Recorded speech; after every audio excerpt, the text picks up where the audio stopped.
As we continue our learning journey to grasp the impact of sexual harassment and abuse, it is critical that we understand more of the psychology of abuse and its effect on victims and survivors.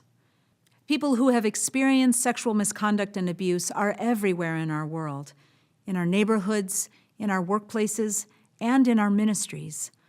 Abuse affects survivors in profound ways, and ministry leaders have often failed to respond in ways that support victims. In this episode, we will learn from Dr. Diane Langberg, a psychologist with 45 years of experience working with trauma victims.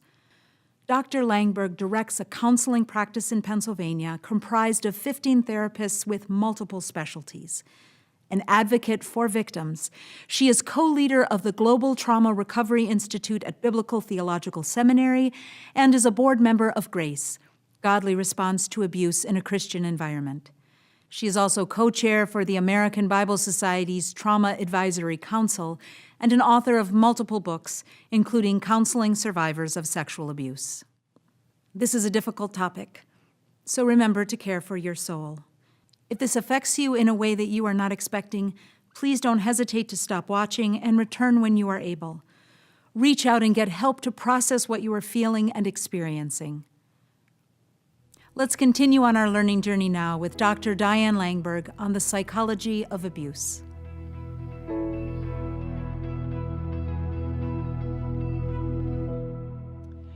I would like to invite you into my world a little bit and begin by telling you some stories. These are stories that represent those who sit in our churches. A young girl grew up in a chaotic home. There were many children, little money, and a depressed mom. And the girl was lonely. A friend from school invited her to youth group, and the youth pastor was very energetic and warm, and she loved it. And she attended weekly for months. He was a lot of fun, and he taught them about God, and she was hungry to know more. He offered to teach her individually, and he would take her to the local deli and get her a sandwich and answer all of her questions. She felt special, like she mattered to the youth pastor, but even more to God. And then one day it got weird. The youth pastor started talking about how he wanted to see more of her, and he started touching her. She didn't like it, but she was afraid to say so. Maybe she just misunderstood. One day he drove her home, and on the way forced her into sex. She was terrified and in pain and 14 years old. She tried to tell her friend from church. The friend's mother told the senior pastor, but he never called on her, and no one ever asked her any questions. And then one day, a woman sat her down in a pew and said she probably should stop coming to church because they did not want her to damage the youth pastor's reputation. She read in the paper years later that the youth pastor had been arrested because, you see, it turned out that she was not the only one. No one ever came to speak to her about it. She never told her story again. 20 years later, she's sitting in a pew in your church. She's still hungry for the God she longed for at 14, and it took tremendous courage to cross your threshold. She will hear you teach and wonder what you would say if you knew her story. She's afraid to hear what God thinks of her, but she's very hungry for him still. Will she ever hear the truth about sexual abuse from your church? Will she ever hear that hiding abuse or blaming the victim is not God's way? How do you think she would feel if a pastor or leader asked to meet with her individually? Michael went away to overnight camp when he was 8. He was scared and homesick, and his counselor gave him special attention, and it made him feel important. But then it got strange and scary. The counselor would teach them a Bible study every night and then take Michael for a walk in the woods and make him do things he didn't like. It happened every night. He went and tried to tell the camp nurse, but she told him he must be wrong. His counselor was the son of the director, who was a very nice kid, and he would never do anything like that. Michael is now 35, married, 2 kids, and in your church. He has a significant pornography addiction, which no one knows about, not even his wife, and he cannot understand why he can't stop. What does he think about men in power in the church? How safe would he feel telling the truth? How comfortable might he be in your men's ministry, particularly in small groups where they emphasize transparency? What might he believe God thinks of him? And what will you speak in your sermons, your teachings, your small groups that might give him a shred of hope? And lastly, Sarah. She attends church with her husband, and he plays on the church's softball team, and he's a very generous giver, and he teaches Sunday school. Sarah's very quiet, so are her children. One day she comes to her pastor's office and asks if she might talk to him. She's extremely nervous, cannot look him in the face, nor can she hold her hands still. She says she's afraid to talk, and he's kind, and he says, "That's okay. I'll wait until you're ready." Eventually she says, "My husband gets angry sometimes." She comes back several more times, and in the course of those meetings, you learn that her husband batters her until she's bruised, but where it cannot be seen. He bites her. He's held a gun to her head, and he terrifies the children. You're stunned. You cannot imagine that a man who helps out at church is such a vicious and dangerous man. Will you believe her? You sing, "A mighty fortress is our God." Will you be one for her? She's heard you teach about marriage. Has she ever heard anyone teach about abuse in marriage and how God thinks about that? Statistically, all of you have many victims of abuse, male and female, in your ministries. You have just seen the statistics. The majority of these victims have never spoken up, nor have the majority of them heard the church speak to these issues. They know nothing of the heart and mind of God about these life-changing, haunting, and derailing events. Do not think it is not true. I have worked with victims of abuse for 45 years in the Christian world. We're hearing discussions these days about power by individuals within families and churches and organizations. And we also are hearing about cover-ups that have been carried on for years by large institutions and churches. And sadly, we are becoming aware that pastors, missionaries, professors, and heads of Christian organizations called by God to use their power to bless the sheep are instead using the sheep for food rather than feeding the sheep God has called them to serve. Others use power to silence and hide abuses theoretically for God's sake. In other words, many have withheld using their power for good for fear of exposure and self-protection. And they have done so in the name of the God of light. Needless to say, I have seen untold damage done to the body and name of Christ, often in the name of Christ. And it is for the sake of that body and that wonderful name that I speak about these issues. We cannot talk about a power and its abuse without also discussing vulnerability. When someone is vulnerable, it means they are susceptible to attack or injury. The word comes from the Latin word to wound. A woman in a room full of men, a client in a counselor's office, a parishioner or employee with a pastor, a patient with a doctor, a child with a parent. These are all vulnerable people.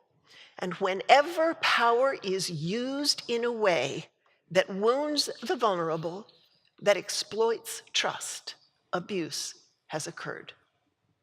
The word abuse means to use wrongly.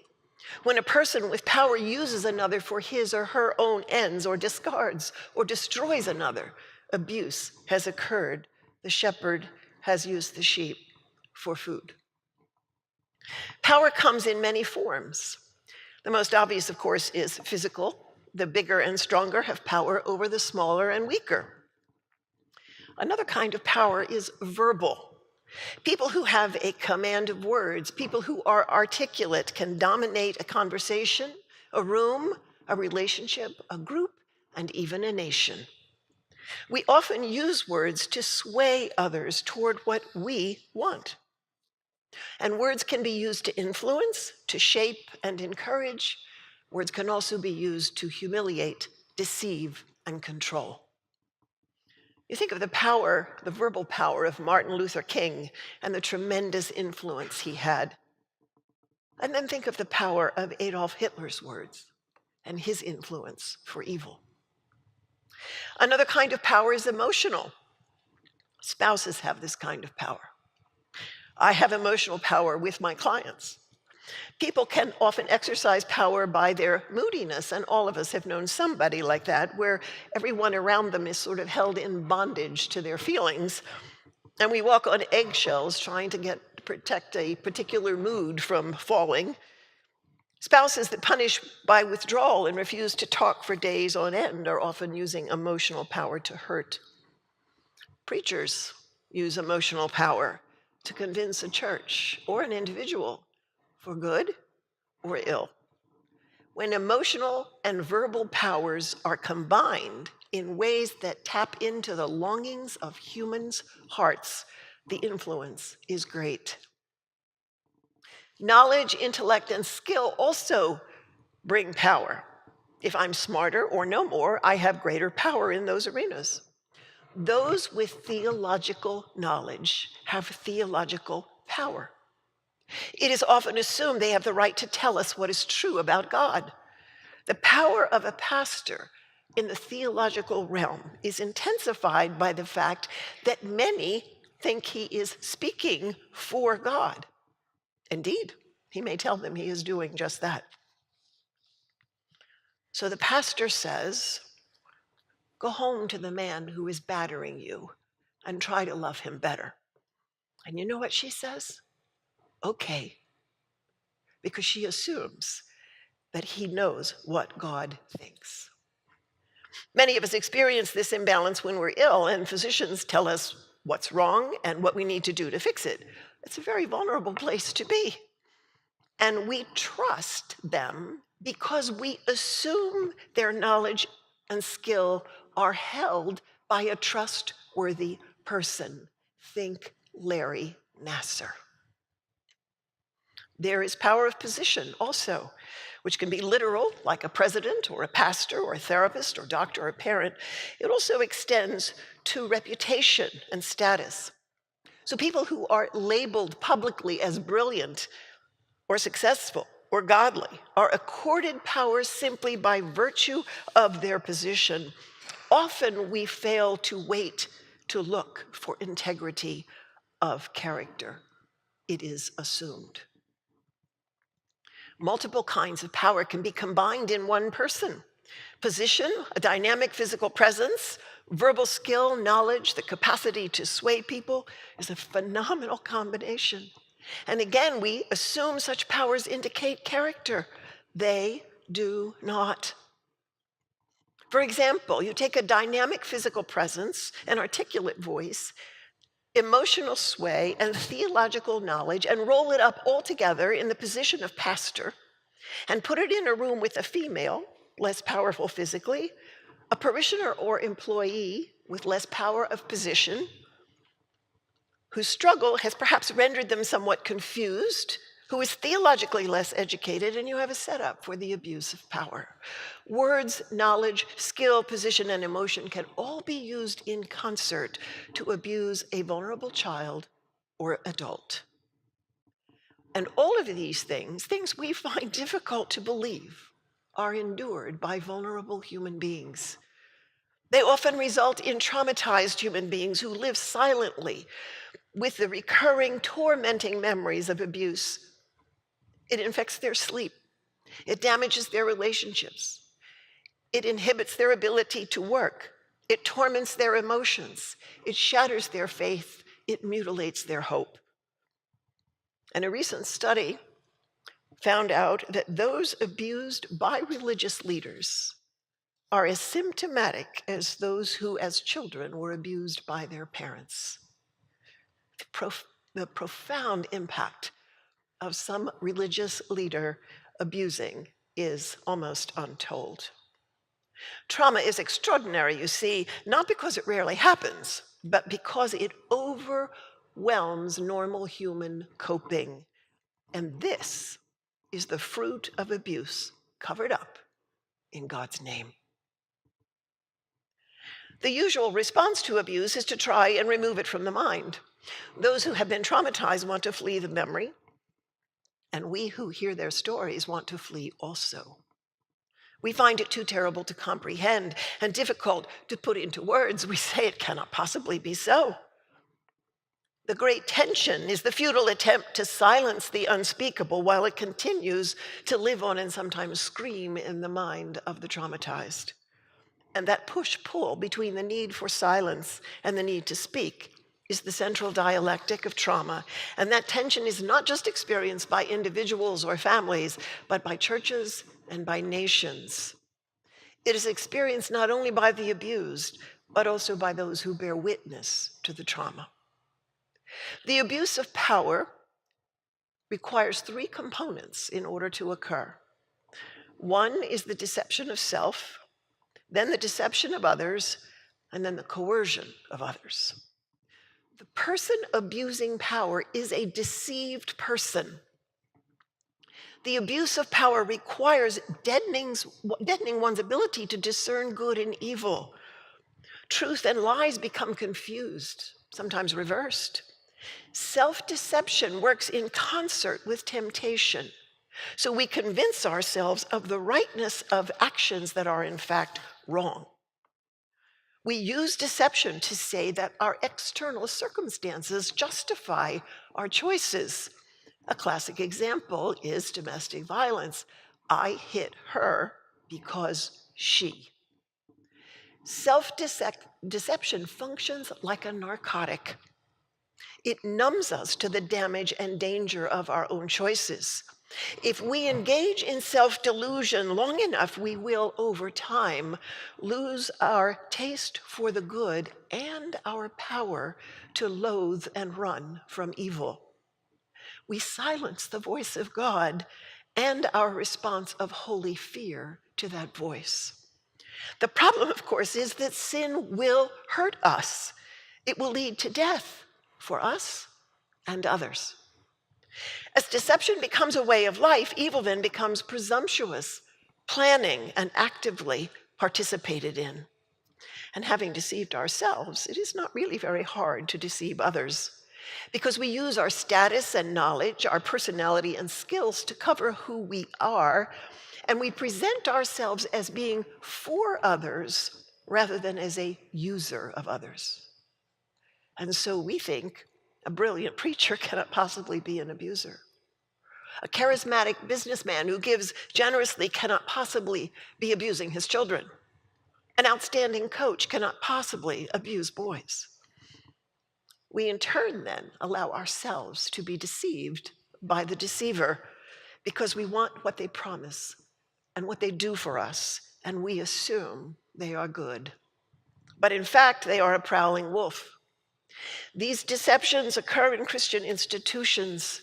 These deceptions are also why independent investigations are crucial to finding truth. And just for the record, across research studies, the rate of false accusations runs from 3 to 8%. You see, Christendom is a system established in God's name, and it has the power to seduce us away from God himself. So we end up protecting our institutions by way of disobedience to God. We even use the words of God to camouflage such things.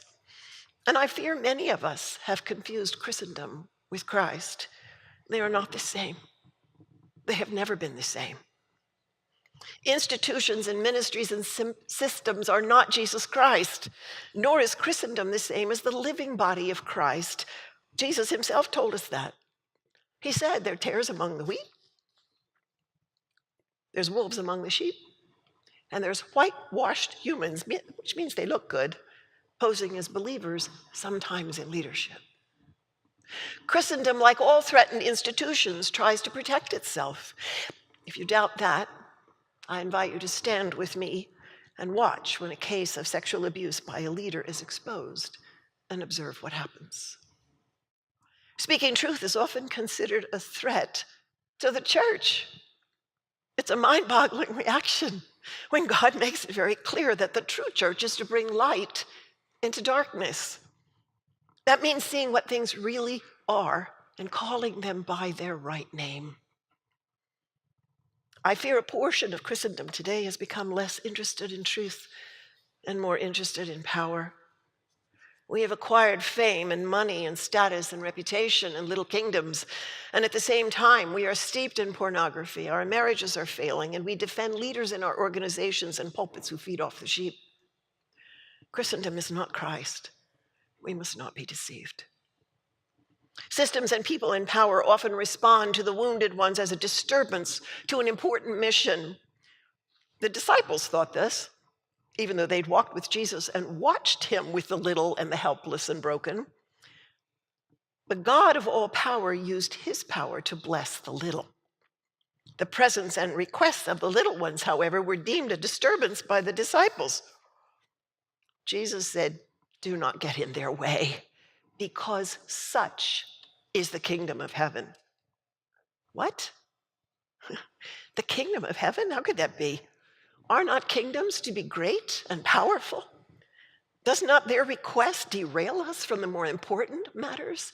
I mean, after all, we have a whole world to reach. Little ones cannot make up a kingdom. If they do, it will be weak. Yet Jesus put his hands on them one by one and blessed them. And then after that, he faced the kind of person that we often want in our Christendom kingdoms. A young man came up to Jesus and said, "Teacher, what must I do? What good must I do?" He was young and respectful and inquiring and wanting to do good things. We like people like that in our churches. And Jesus said, "Keep the commandments that govern your relationships with others." And he said, "Oh, I'm doing all of those." So he wasn't committing adultery, he wasn't lying, he wasn't stealing. More points for him. And then Jesus, rather than seeing what a catch this man would be for his work, essentially said to him this: "You get rid of what you love more than you love me. And not only that, you take what you love, what gives you power and safety and choice in your life, and give it away to the little ones." And the word that Jesus used there means those who crouch and cower, are bent over, lack resources, and are helpless. They are the ones we think are a disturbance in the church, disruptive of our system. The young man could not give away what he loved, nor would he bend down to the little ones. He went away sorrowful. You see, the building of the kingdom of God will not be accomplished by the fame, brilliance, or giftedness of its builders, but only by fidelity to God and his word. Our kingdom building will look like the authority we obey, our own goals and visions for the church, or obedience to the one who sits on the throne, the one who bends in the interest of that throne to the little ones. I fear when confronted by the crisis in the church, we tend to say, well, let's think about who we are and what our goals are. And that answer often leads us to keep quiet and unseen the sin that has been shown, because it will disturb all the good things we want to do. The question ought to be is, who is he? And he is holy and just. He is without darkness, and he is full of truth. He is the great one who became little and tended the fearful and abused. In Ezekiel 34, he said, "I will eliminate harmful beasts from the land so that they may live securely. Then they will know that I am the Lord." Such things will be done by God's people when we are faithful to him and him alone, not to our work and not to our systems. we will bend for the cowering. When we do not, we profane the name of God because we are using his name while looking nothing like him. I believe the voices of victims, those abused and violated and crushed, are in fact the voice of God today to his people.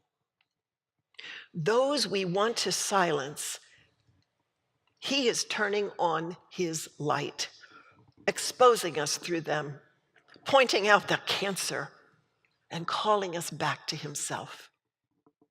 Jesus says, let the little ones come. Of people like this is my kingdom. Do we hear? You think about it. What do we know about victims? They're vulnerable and struggling and in need of care. They require us to slow down and listen and become small and engage in the long, hard work of healing.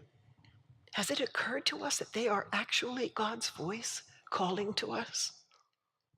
A people who are working toward large numbers and financial success and crowds and fame and high position. But you see, they are a picture for us of who we all are before God.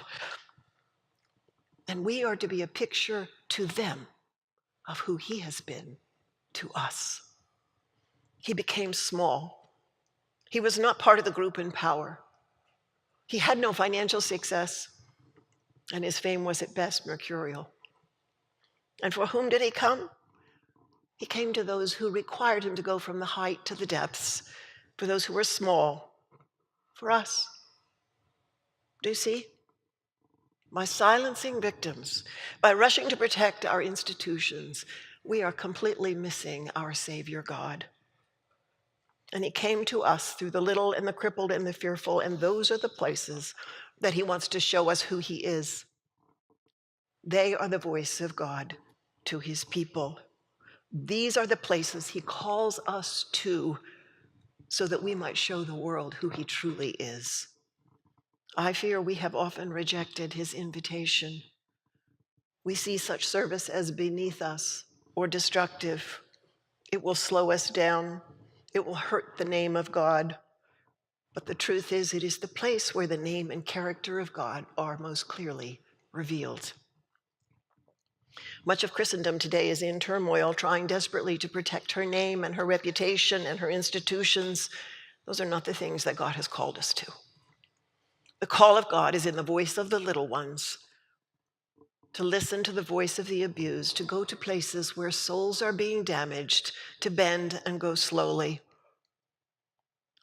to sit with them in their dungeons, chained in bondage, and demonstrate before a power-grabbing, watching world our great God who became little on our behalf.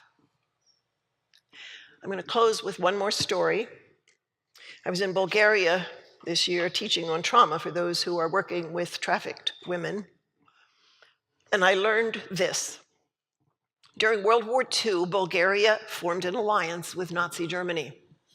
In 1941, anti-Semitic legislation was forced on Bulgaria, but the people refused to obey Germany.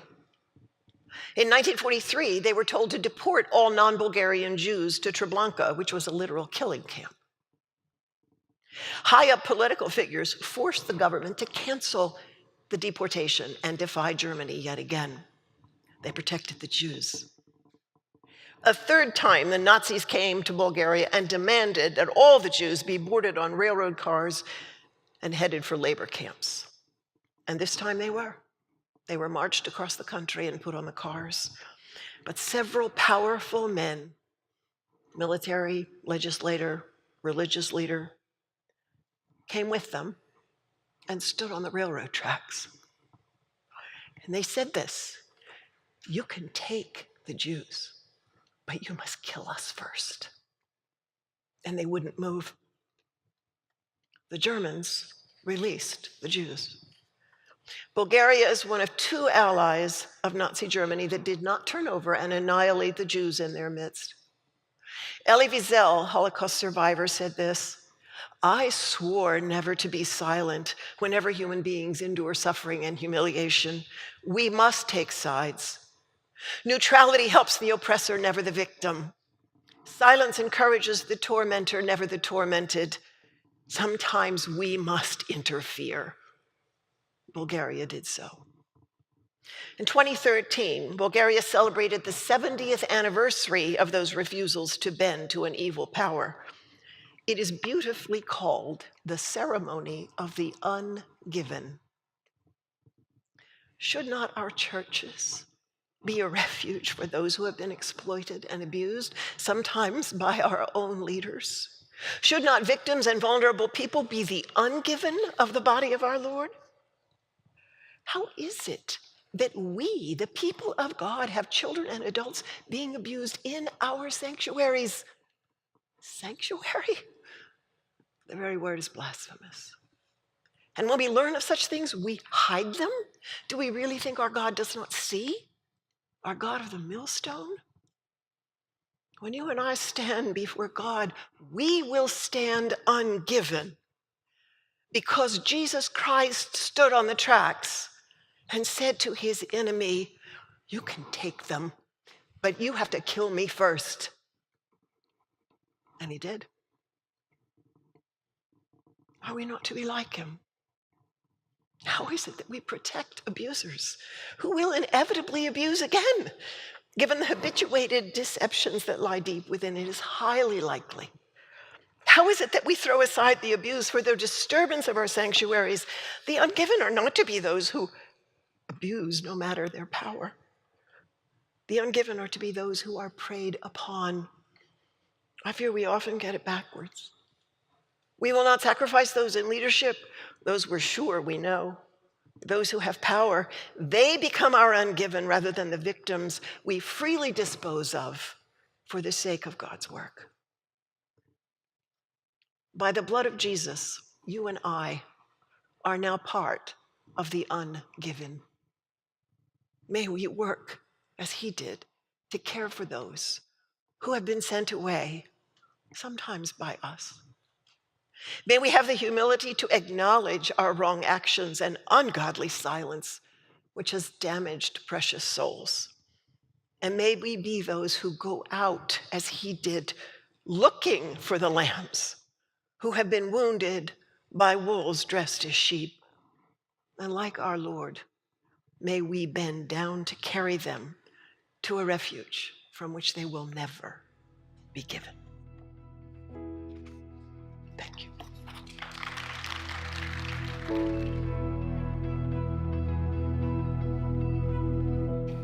This is our Q&A with Dr. Langberg, with questions from our studio audience. So I'll dig right in, Dr. Langberg. First question here is, how can we recognize a leader who is self-deceived and coercive? How can we confront these leaders? Kind of a two-parter.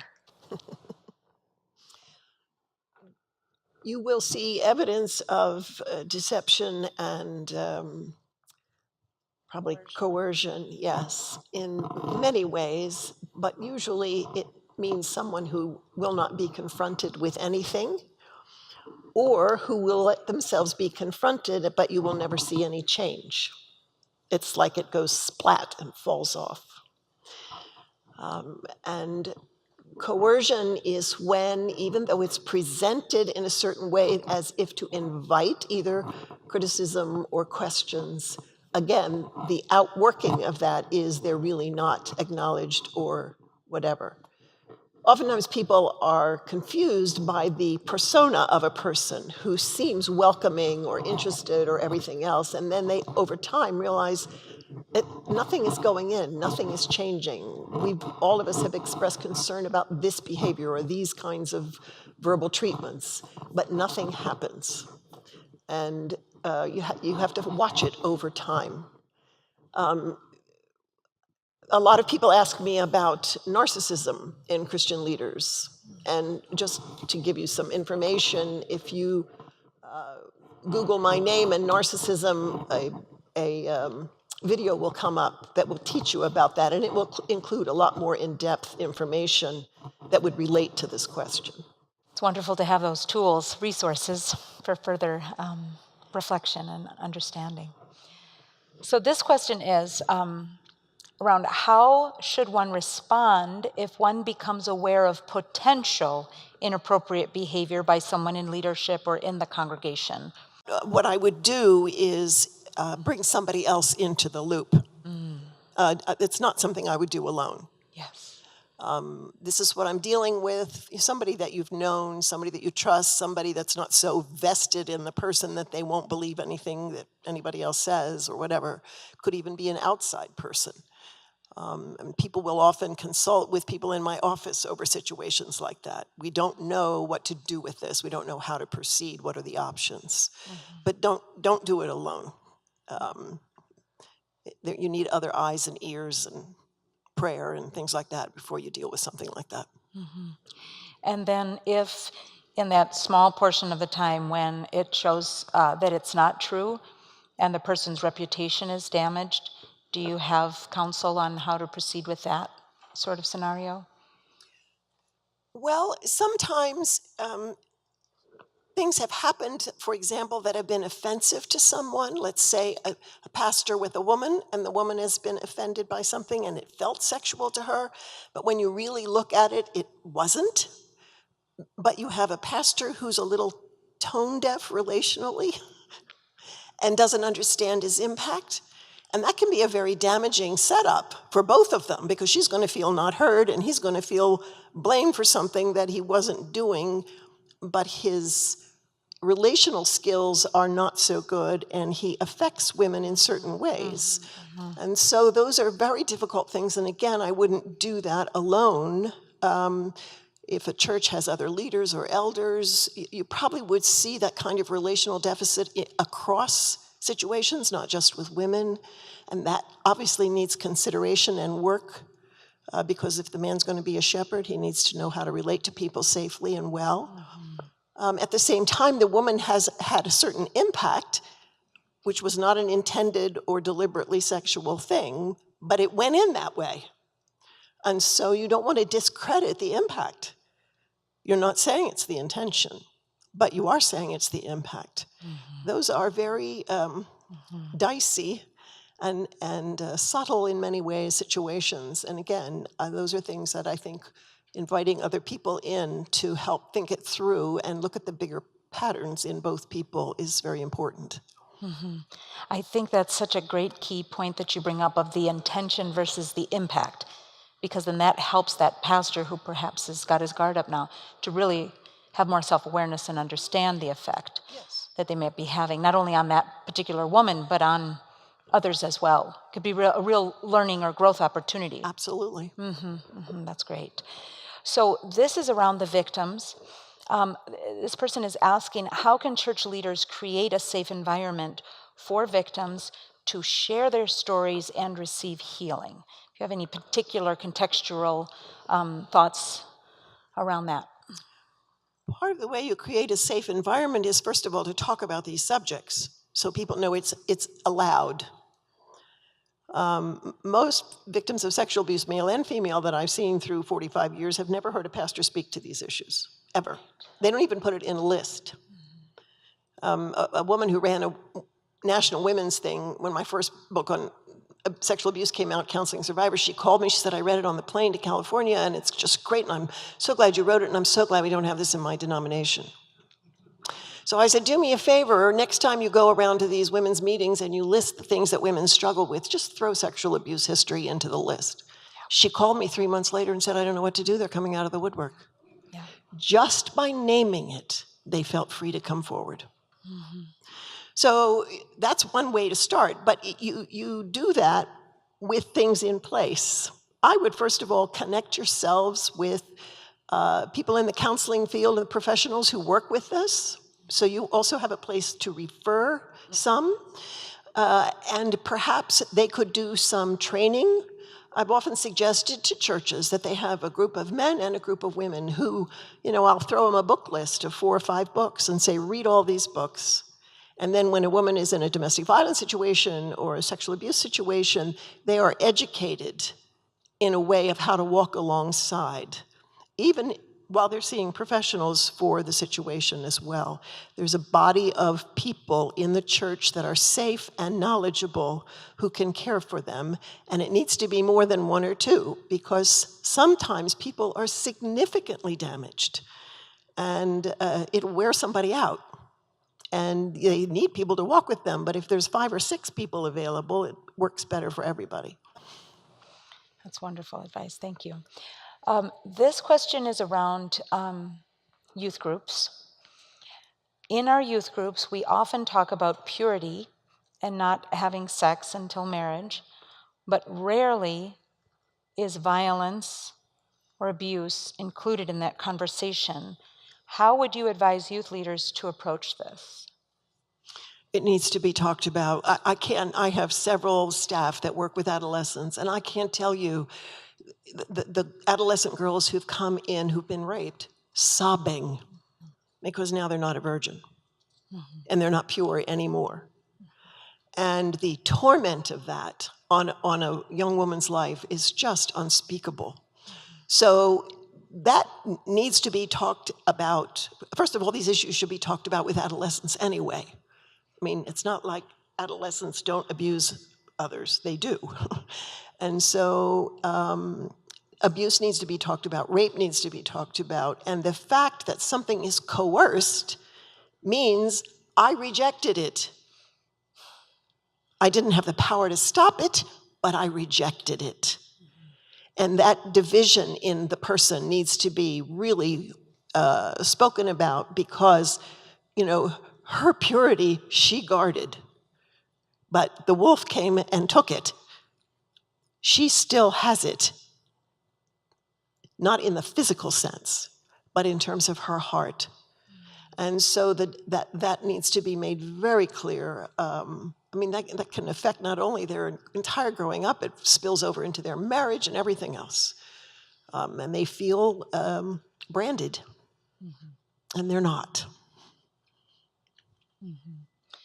Well, thank you, Dr. Langberg. You've given us such wonderful practical advice as well as a wonderful spiritual message for us. So thank you so very much. In episode 3, which is coming next, you will have the opportunity to engage with Lisa Kirby. Lisa is a longtime HR executive who currently works with K-Love and Air One radio stations, networks, and she will be helping us understand about workplace policies and all of the things that come with that. So stay tuned for our next episode. You will not want to miss it.